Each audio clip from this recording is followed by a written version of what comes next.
After the last episode, I started paying attention to something very mundane.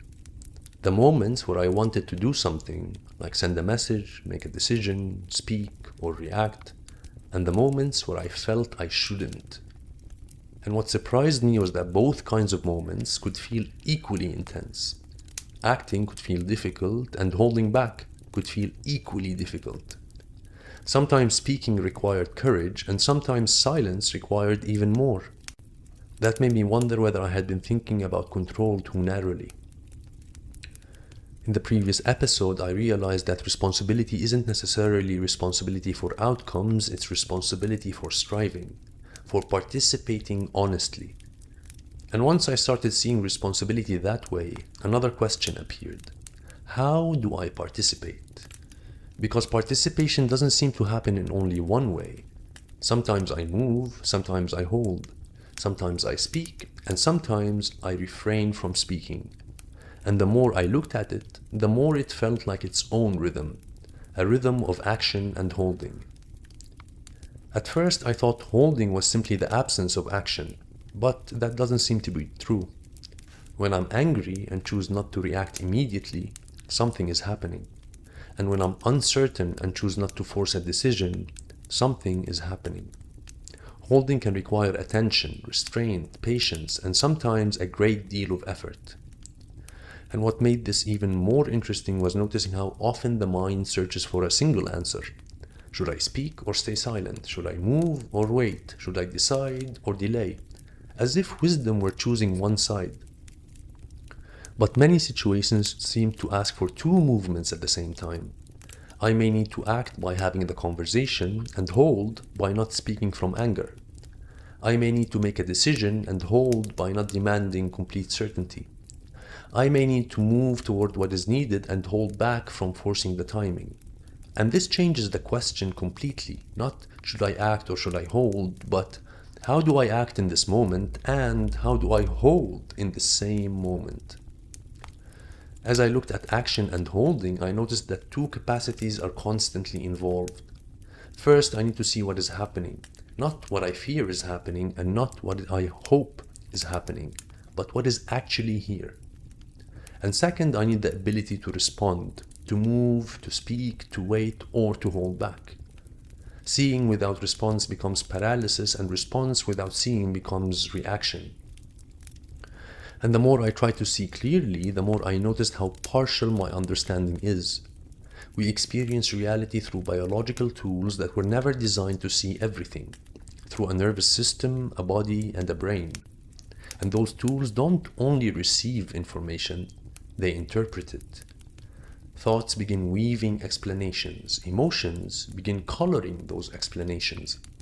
Memories add their own weight, and imagined futures add their own fear or hope. And before I know it, I'm no longer seeing reality directly, I'm seeing a story about reality. Sometimes a very convincing story, especially when I'm living at the tip of the pendulum. Then there are moments when I finally feel capable. I know what to do, I take action and things work. And it becomes very easy to believe that I've figured life out. Until something doesn't work. And if success has quietly become part of my identity, failure suddenly feels personal. So even our seeing has limits, and even our power has limits. And as I continued watching this, two qualities kept appearing together. Bravery and patience.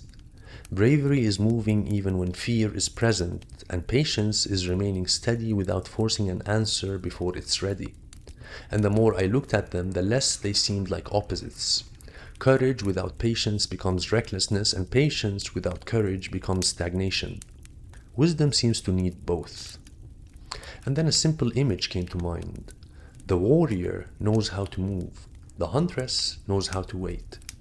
The warrior sees an opening and advances. The huntress sees that the moment has not yet arrived. And I don't think wisdom is becoming only one of them, it's learning how both movements belong to the same reality. This became even clearer when I started looking at real situations.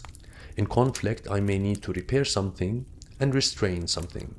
In uncertainty, I may need to make a decision and release the demand for total clarity. In success, I may need to receive what has come and remain humble enough not to turn it into an identity. In responsibility, I may need to act and entrust the outcome.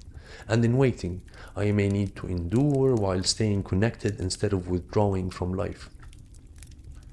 What struck me was that none of those situations asked for only one movement. Each seemed to contain both. And then I thought about music.